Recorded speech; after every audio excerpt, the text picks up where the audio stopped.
Now, let me ask you, if you're in that situation, though, and say you're refusing to do a breathalyzer, can they do other tests on you against your will?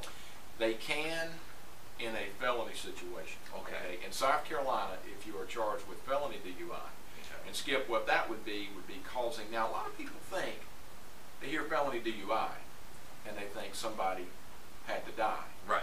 That is not correct. If somebody sustains severe bodily injury, that is also a potential felony DUI charge. Okay. Now, number two, does it have to be in the other car, the car that you hit? No.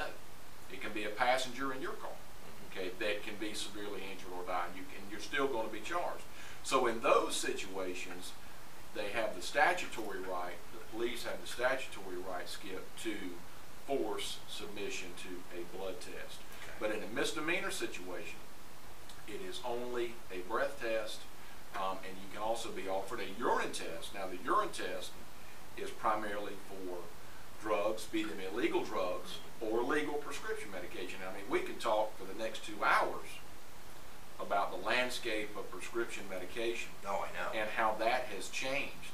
And the listeners need to know that the term DUI in South Carolina, drunk driving, it applies equally to medication. And it doesn't matter if you've got a prescription for it or not. Right. If you're prescribed a lot of medications, like Ambien. Listen, Ambien, Zoloft. I mean, any of these things that a lot of us, Prozac, anything that a lot of people are on to help, be it sleep medication or anxiety or whatever.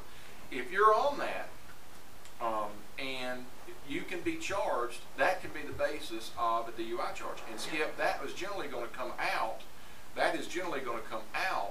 In a now you have the right to refuse a urine test, but the breathalyzer only detects alcohol in South Carolina. It does not detect anything else. Gotcha. The urine test would do that, which you have the same right to refuse, or you can submit.